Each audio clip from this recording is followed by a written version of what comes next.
I just returned to Nashville from Canada, where I had the privilege of meeting with our pastors from all across the nation, pastors, campus missionaries, pastoral staff, volunteer staff, church planters. What an encouragement it was to me to hear what God is doing in our churches, on the campuses, with new church plants, new church planters. But one of the highlights for me was a report from South African missionaries to Winnipeg, Derek and Priscilla Moodley. What a work they have among the Indigenous people of Canada. They have all kinds of ministry and outreach to the poorest of the poor in their city, to the people who are forgotten, the people who are in the toughest places in life.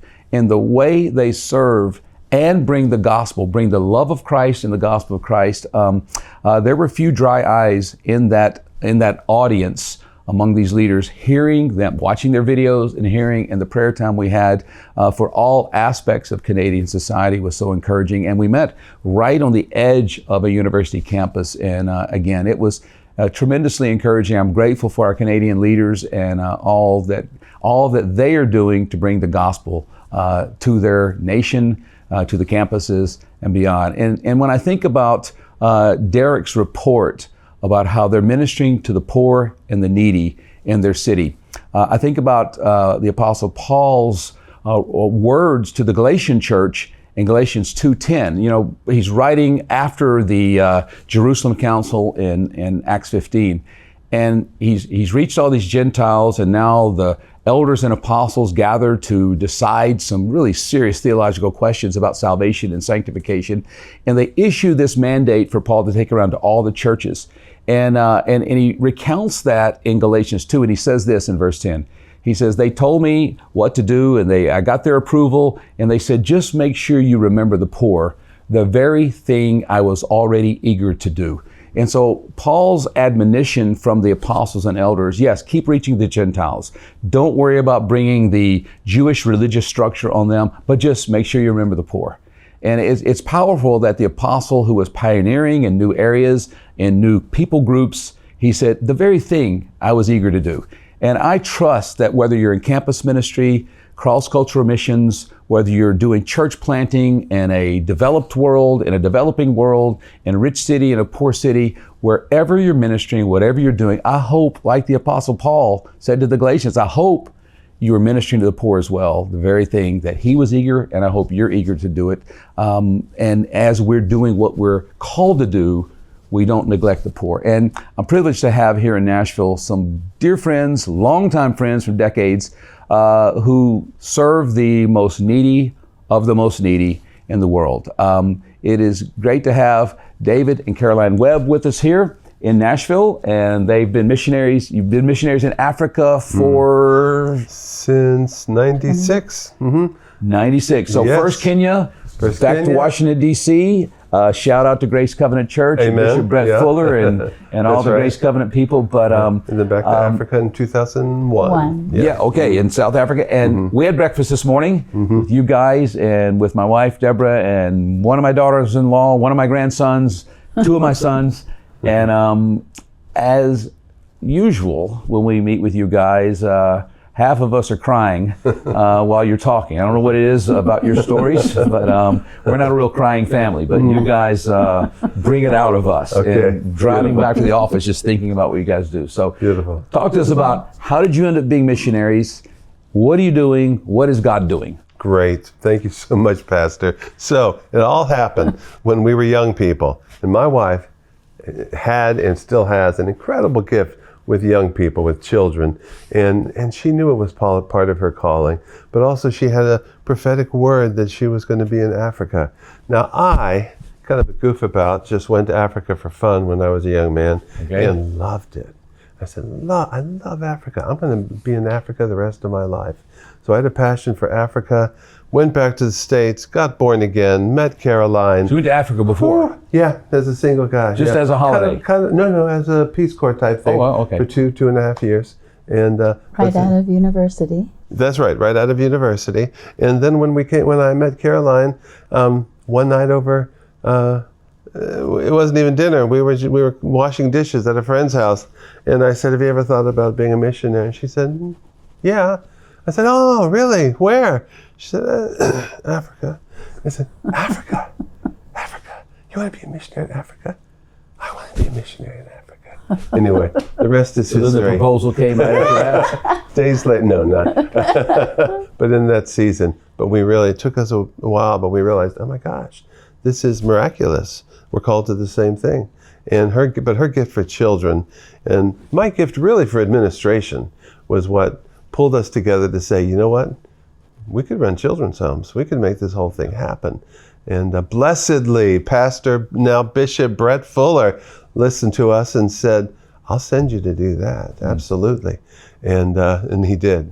And he's the one who got us started. Yeah. He's the one that brought you into the office and said, if you could be doing anything in the world, what would you be doing? And I said, well, I'd be in Africa. What were you doing at the time? I was his administrator. Okay. And his mouth fell open and he said, well, then what are you doing here? I said, well, you know, I've got a wife and kids. I got to be serious about life now. He said, well, what does that mean? You know, they've got schools and hospitals in Africa. Why wouldn't you go to Africa? See, that's the Brett Fuller that I know. That a lot of people know Brett as a preacher, you know, from a distance. But Brett will give the most valuable, whether it's money, time, people, staff. He doesn't really hold anything. And I don't know if all pastors would have taken, I guess you were in a sort of an admin executive type of role that he desperately needed. Yes. I mean, a lot of people would have been, no, hands off here. But his sending attitude, boy, I pray that all churches have that type of missionary Exactly. sending. That's Even right. if it's Yes. somebody that is vital to what we're doing. So, yeah. And he did. He sent us. He figured it out. He called friends of his in Africa, and this was before his people days. So many people didn't, you know, he didn't know where even to send us at first, but he knew somebody. Well, it's a big target. Yes. He knew somebody in target. Nairobi, and he called them like within an hour of our conversation, and he was talking to this guy, and that guy said, "Yeah, well, sure, tell him to come here. Tell him I'll work with him," and he did, and that's how we got started in Kenya, and where we started our first children's home. Blessedly, Brett came along later and said, you know, you don't seem quite thriving here, quite happy here. And I said, well, you know, we love being here, but it's not an every nation church. You know, we don't quite fit here. We could live here the rest of our lives and do this work, and we will never fit here, not because the country wasn't great, but because we were working with another church. And he said, okay, after furlough, I'm going to send you back to South Africa.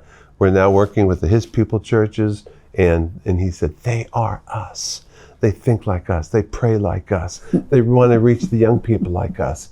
He said, you would be happy there. And he did send us there, and that was exactly what we needed.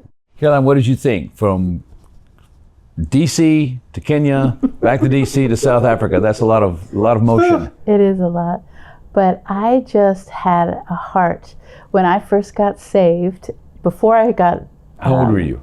I was 23. Okay. 23, but I wasn't under lordship, so I didn't really know what that was yet.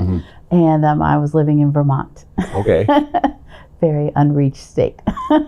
And so I got saved, and I was attending a concert, and I heard Keith Green Memorial Concert in '83 say, Melody said, I'm sharing this concert. So this is after Keith had passed away. Passed away. I've seen that memorial concert. I've never actually met someone who responded. Okay, I don't know why I don't know this part of the story.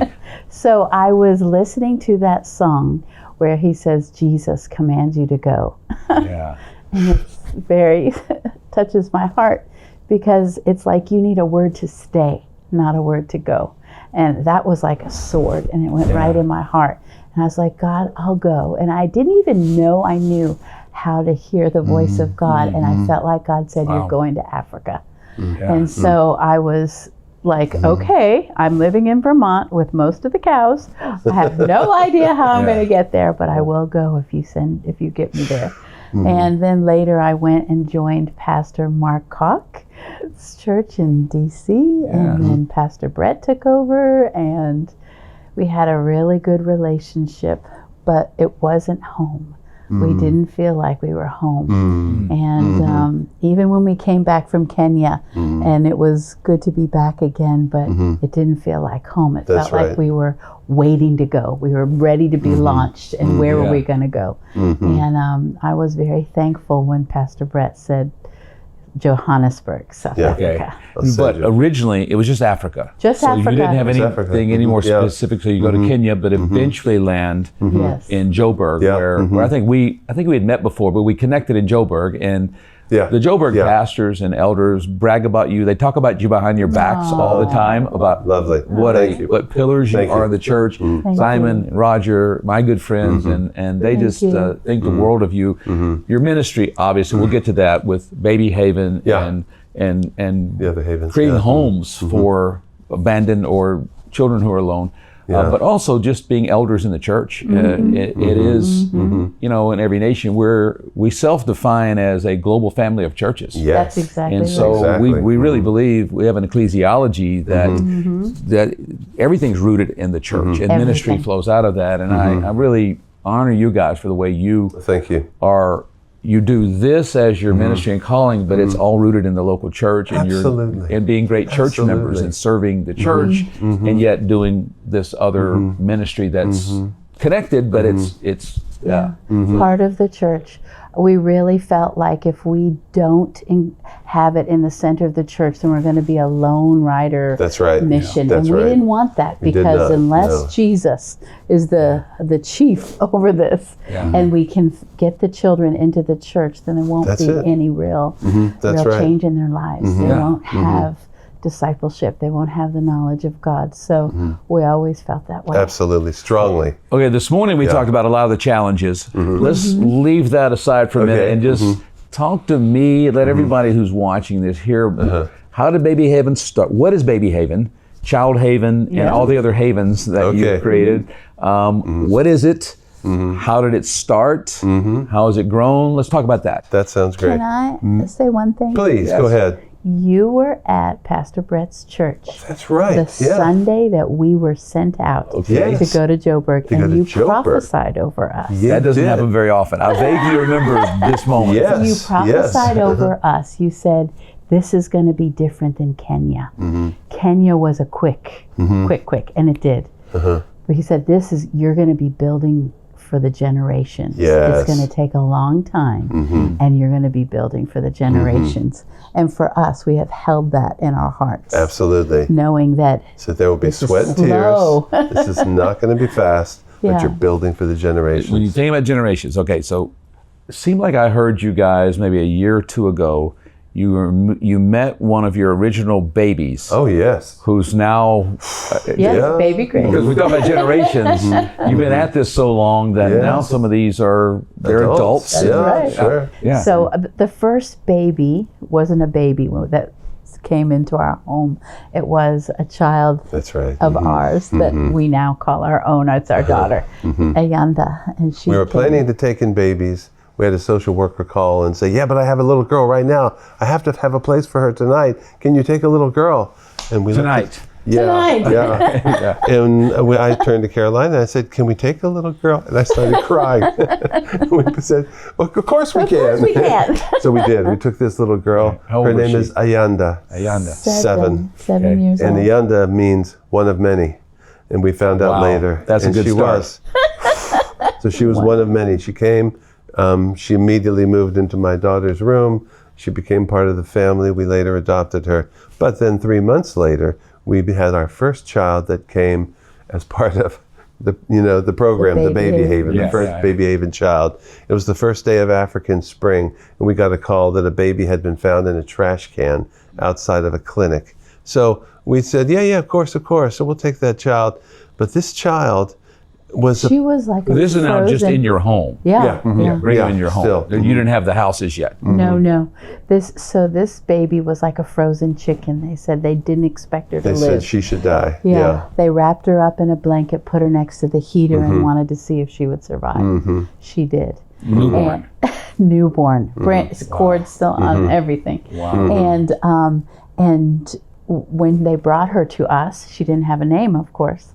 So we felt, the name is very significant. Yeah. It really speaks destiny over their life. So we called her Baby Grace. Yes. Wow. By Okay. grace, she was saved. And by grace, she will be saved. Okay. Wow. And so Baby Grace grew up in our home for a few months, and it was a family who were in our Connect group. Yes. Who kept seeing, didn't have children, who kept seeing Baby Grace and wondering how special she was, and holding her and everything else. And finally, they realized, this is our little girl. This is our baby. This is our baby. This is our little girl. So they took Baby Grace. Yeah. And from then the numbers came regularly in the 1 home and the 2 homes and the 3 homes and the 4 homes and the 5 then about homes. a year ago, they're living in Canada now, which I didn't even know. Baby Grace and her which parents. is a grown-up.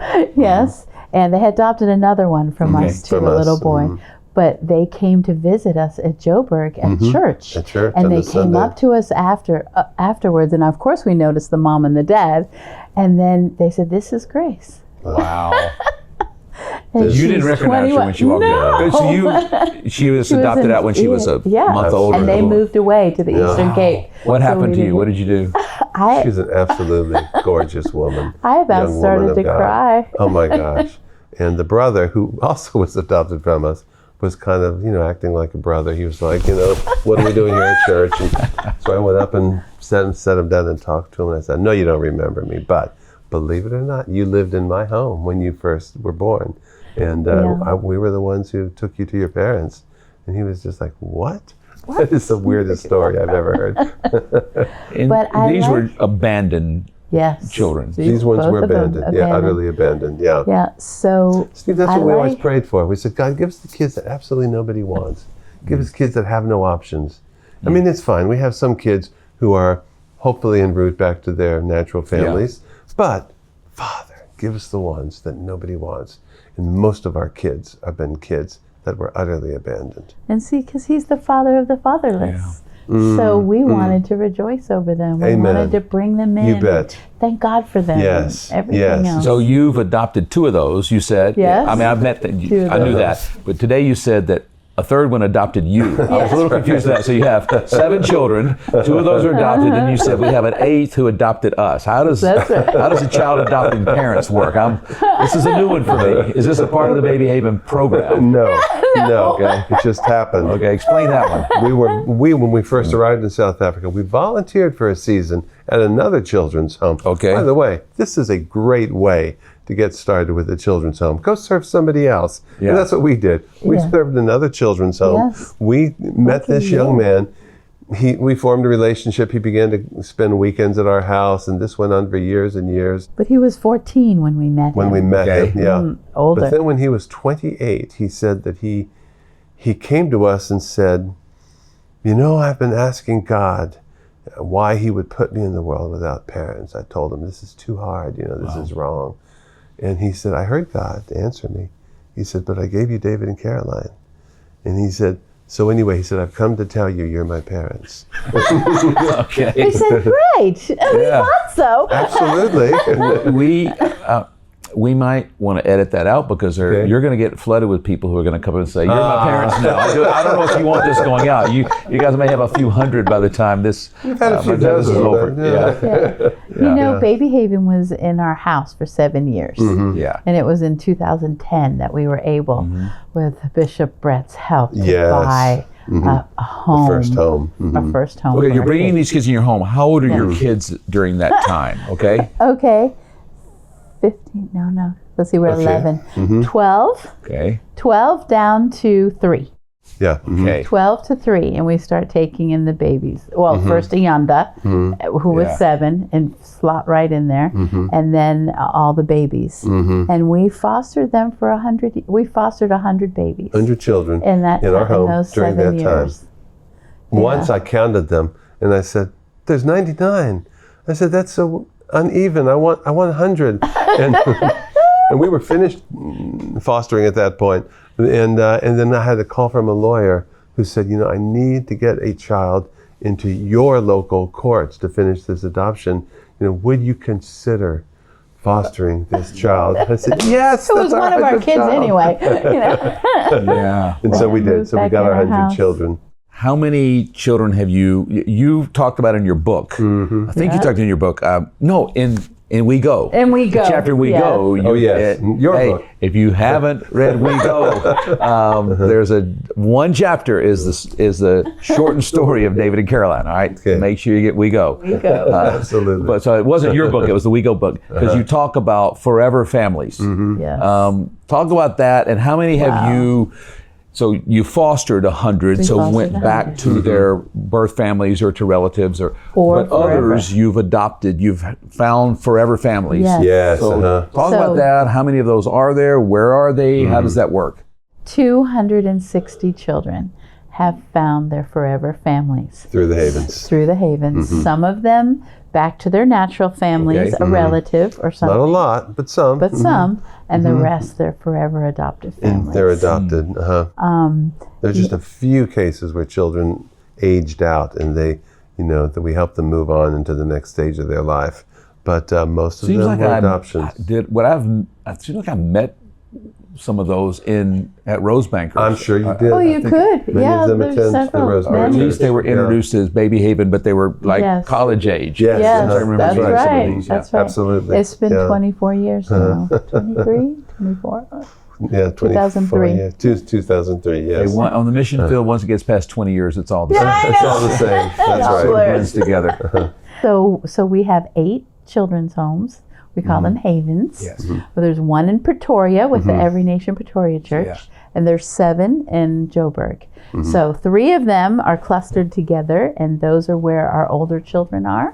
And then 4 of them are the baby havens, and they're in one apartment complex, townhouse complex. And those babies, how long are they usually with you? When an abandoned newborn baby, how long do you usually have them, and how quickly are they adopted? Well, we have them from 0 to 6. Okay, because okay. some come with siblings, Okay. and they've been found on the streets, or they've been left at a creche, or they've been abandoned. At a And creche. A creche is a nursery kindergarten. school. Okay. Yeah, a nursery school. Like the parents drop them off and then never come back and disappear. So we've had many like that. So we have 0 to 6 at Baby Haven. We used to get to do a lot more, see a lot more find their forever families quickly. And I would have said it was probably like 4 or 5 months average. But now it's a few years, unfortunately. Adoption has gotten much harder in South Africa and internationally. And we've battled with registration processes. So yes, it's taken a slow turn down, but we're still trusting God because we've been given the registration from the government to be a child protection organization. One day we want to be an adoption agency. That's right. One day we want to help break open that bottleneck where all the children just get forgotten Yes. in the system Yes. and get them into their forever That's right. families. Yes. And now I know some of the children are physically or mentally challenged and abandoned for that reason, maybe other reasons as well. Yes. Talk about that, because I know your heart toward anyone created in the image of God is really contagious in a good way. What happens in those situations? I know you've adopted, and other families that have taken these. Some of them you're raising Yes. in Baby Haven. Absolutely. Yes, And some you of said them. you wanted God to give you those that no one else wanted. Yeah. So And in Yeah. Child Haven, Grace Haven, and Yeah. Boys Haven, where we have the older children, school age and above, we are raising them. And Yeah. those are the ones that we are greatly challenged with and tasked to parent them, learn how to parent children who have come from hardship Yes. and difficulty and oppression and abuse and violence and neglect and abandonment. And all those things have taken us on quite a journey to learn how to parent children from hard places. And we're very thankful for a lot of Christian universities, especially Texas Christian University, that has helped us tremendously learn how to break down the survival and the fear mode and build trust and build connection so that we can better parent them. So I call it manna, because in the wilderness of raising children where you don't know much of their story, you have to lead them and bring healing to them. We're the hands and feet of Jesus to these children, and we want to see them set free, healed, so that they can then get the gospel and trust Jesus and have a relationship with him and be discipled. And see, the emotional disabilities are the hardest. Okay. And for that, I mean, Caroline sometimes says that's 90% of our children. Yes, we had a child with cerebral palsy. We've had numerous who are HIV positive. We had one child with Sturge-Weber syndrome. And those are a challenge, but most of the kids battle because they were abandoned. They were, things happen to children who were abandoned, who even if you know that even a difficult birth can cause a child to have the symptoms of a hard background. And so we've learned what those things are and what the symptoms are, and what do you do? How do you, Texas University talks about the trust-based relational intervention, and how you bring them back. You bring them back to be normal kids and to live a normal life in the world. And we have a lot of those. And we have learned a lot about how to handle those. How to parent them, how to parent teenagers who have all the identity questions, and you can't fill in a lot of the blanks. Yeah, that's right. And yet their identity is rooted in Christ. And that's where we go. And that's why it is so vital to have your ministry as under the church's covering. Yes, because that's right. If we don't give them the gospel, then we failed. And you mentioned earlier about naming grace, the power of a name. And we were at the conference in, was it Joburg, Cape Town last year, when Greg Mitchell was there from Vancouver, talking about that God doesn't give us an identity, but he gives us a new name. And the power of those names of directing who we are and what we do. Beautiful, And just that was it was an eye opener for me in that moment.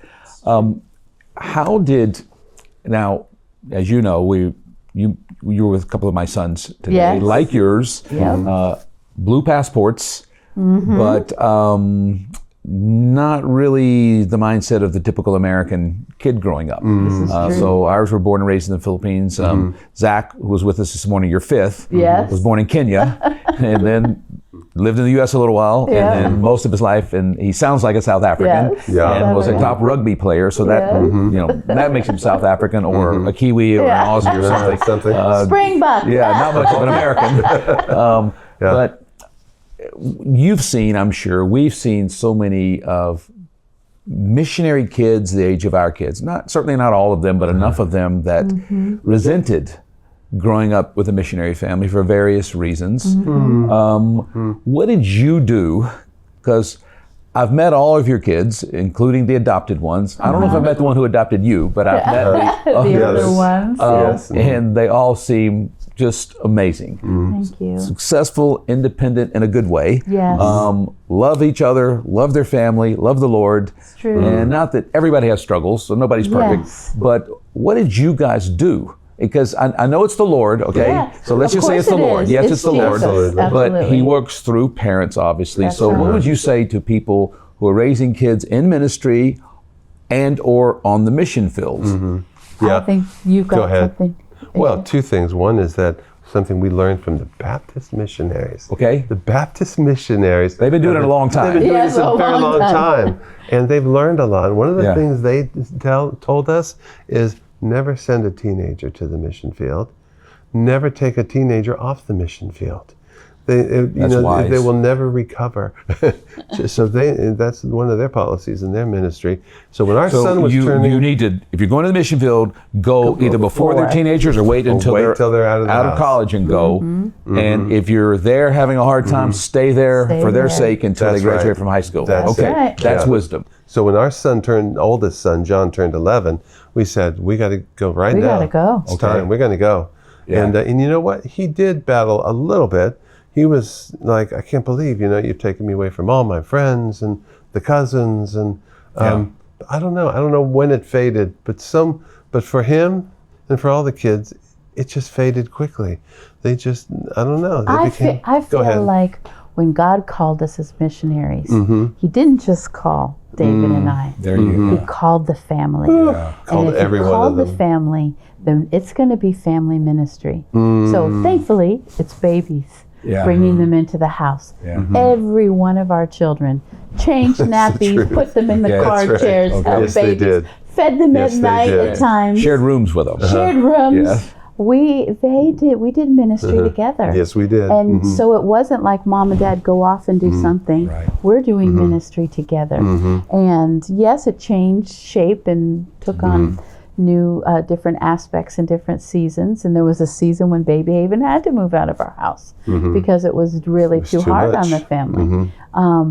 But for the beginning and pioneering it was family ministry. I feel like that is a key. Because we're all in this together, and it affects all of us. It does, yeah. And that was a big key for us. And we always said it, and I think we put it into their hearts that this was true, that we're all going on the mission field now. I was so surprised just the other day, our son John, who's a 35-year-old businessman, out of nowhere he said, you remember this, for 3 nights I had to take care of that baby in Baby Haven? And we paid him. Yeah, we paid him, but still. How old was he then? He was a teenager. Like 12. Yeah. 12. It was in the old I think it was when you were sick. Yeah. And he just said, I had to take care of so-and-so for 3 days. Yes, you get up with them in the night. And That's right. And that's a good memory. It is Yes. a good memory, yes. Yeah. He was saying it with joy. I've changed the nappies. We've helped them. Diapers. We did our part. We did our bit. Yeah, so I feel like that is a huge part of it. Yes. We don't separate ministry from family.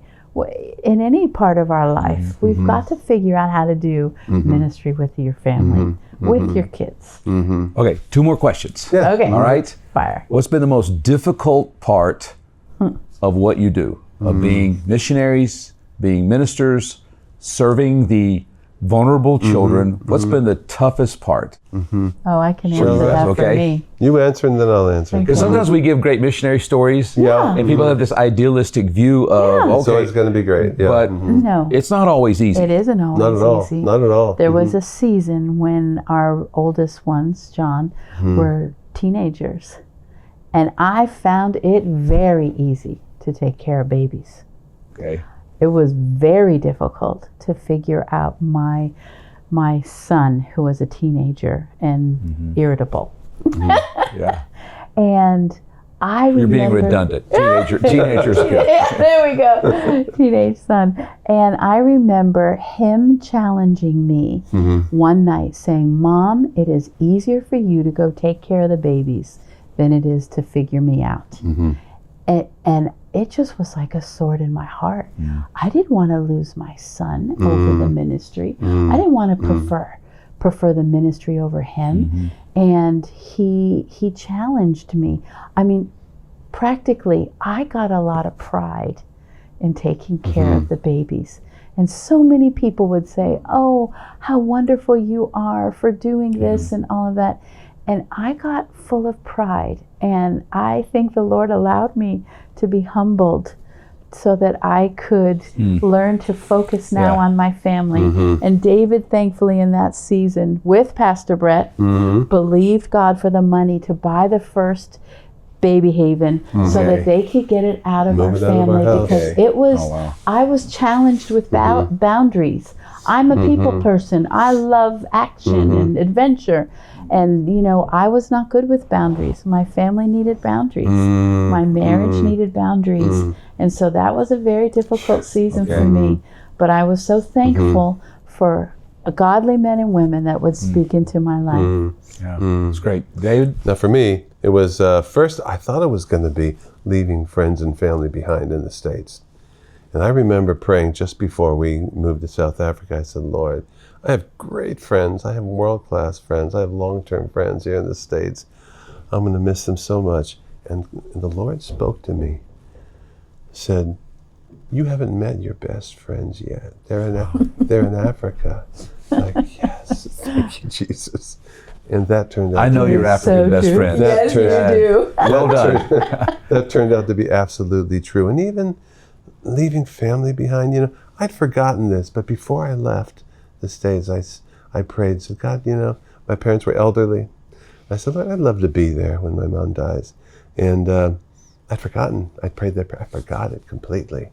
When my mom was very sick and on her deathbed, I went home, and the afternoon she died, I remembered. I was walking around her bedroom praying. I remembered. Oh, Lord, I asked you for this. And he said, yeah, you did. That's why I gave it to you. That's why you're here. Wow. So God didn't forget.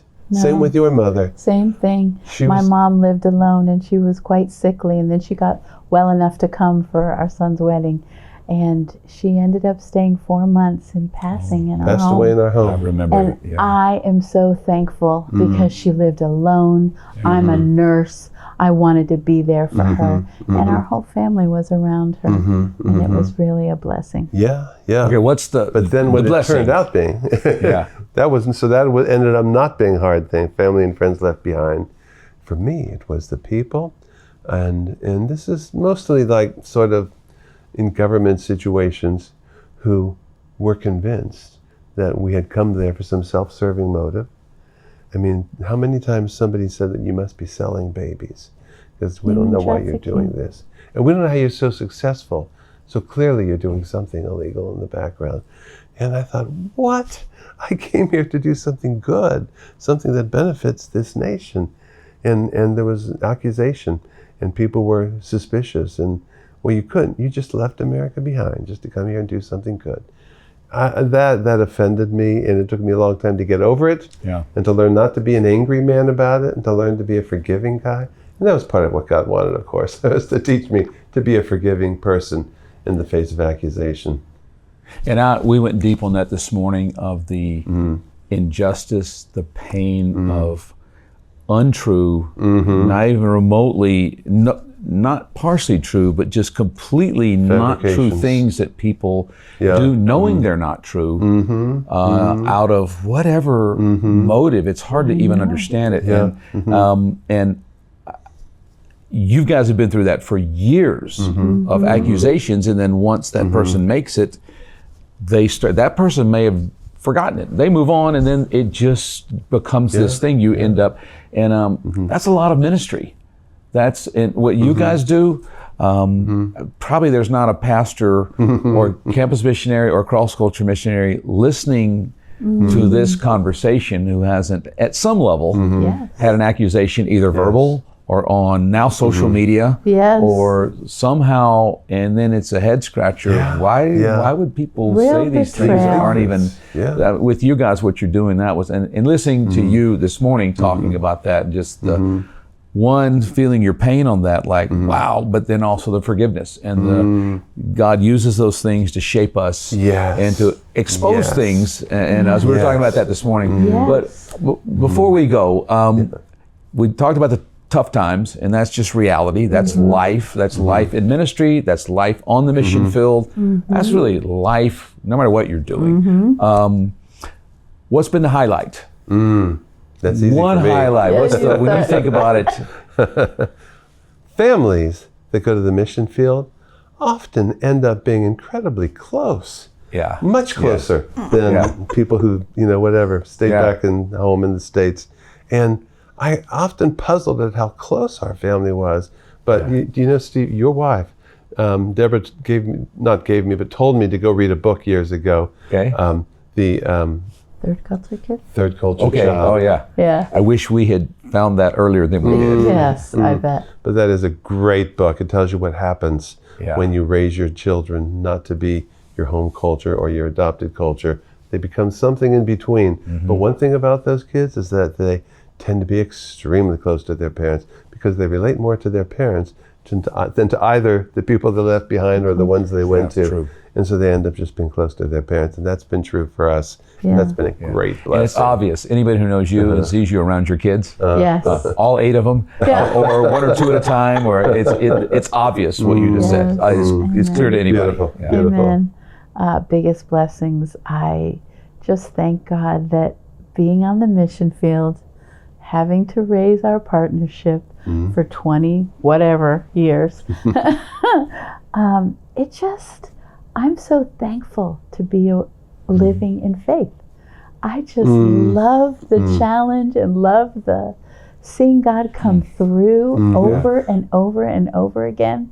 It's a journey that He's got us on, and you become more confident and more peaceful and more certain of what He's called you to when you see Him come through over and over and over again. I love how He's grown me in faith, and that's just a treasure. Okay, what is talking about partnership, talking about faith, every time I'm around you, the ministry is growing so much. When I see you sometimes twice a year in Africa and then in the States, I guess more often once a year, but you've always got a bigger dream and something you're trusting God for, a miracle you need. What is that right now? Oh, well, I can name 2 or 3, but... Okay. Give me 3 of them. Okay, well, you know what? We would love to open the next home. Okay. And, It'll be home number what? Home number... 8. 8, Well, okay. 8 for 9. Joburg, 9 for... Yeah, Okay. the 9th home, but which is like, not just, it's almost nothing, 120,000 US. We could buy the house, renovate it, pay for the staff for a year. We are, frankly, we battled recently. We had a great emergency fund, which is now about a third depleted. So I'd love to build that up again. And the third thing is, and this is just really little thing, but we could use a new vehicle. So that's what I'm thinking. But For me, long-term vision, I want to see us become an adoption agency. I want to see us help these kids that are in a bottleneck system that is just restricting their movement to be broken up so that we can see more children placed in their forever families. So that we can go get a few more and bring them into the kingdom of God. That's right. Because I think we pull them out of darkness and bring them into His marvelous light. And that is discipleship. It's the start of discipleship. That's it. Absolutely. Yeah. Okay, so if anybody wants to help you with a vehicle, with home number 9 or 8, if somebody wants to help you with that, what is it? Every Nation? Is it Grace Covenant? Where do they? Absolutely. What should they do? The Grace Covenant has served as, our partnership agency these last 30 years. But absolutely. GraceCov.org. We're actually, GraceCov.org has listed us as one of the things you might give to on their website. Great. Okay, GraceCov.org. GraceCov.org. Great. I've never done this on, I think, like a leader moment. But yeah, great. Yeah. All right. I'm going to give you the last words to anybody and everybody watching this, whether it's next week or whether it's 5 years from now, because it'll be floating out there somewhere. What I'd like you to do is, one of you figure it out, talk to the people who are considering being missionaries. Maybe they're thinking about it. Maybe they are running from it. Maybe they are begging God not to make them do it. Maybe they're begging God, wherever they are. What would you say to anyone who's considering being a cross-culture missionary? And then secondly, whoever doesn't go first, what would you say to the pastors about sending and caring for missionaries? Okay. Why don't we end with that, okay? Okay. So look at that. Which one are you doing? Look at that camera and talk to those people. Okay. Okay. Jesus commands you to go into all the world and preach the gospel. There will be nothing that the Lord will be so faithful in taking care of your needs, whatever they are, when you go and obey Him and step out and go and do what He's called you to do. Don't be afraid, but know that He is with you. Beautiful. Beautiful. And I just want to add this. In Every Nation, we're good. We're good with youth. We're good at raising up leaders. We just are. It's the anointing of God. It's what characterizes our whole movement. Mm-hmm. And we are part of that. We're not trying to do a new thing like, get away from the campus and church planting and just do social responsibility. No, social responsibility, you know what it is? It's a list of mandates that are necessary. If you're going to be a mature Christian, if your people are going to be mature Christians, they need to not forget the widow, the orphan, the poor, the refugee, the exploited. That's part of being a mature Christian. It's part of discipling them. So don't think you're going to get away from campus ministry or church planting if you dive into social responsibility. It's just one of the things that all of our people need to be discipled in. So let's do it. Let's go.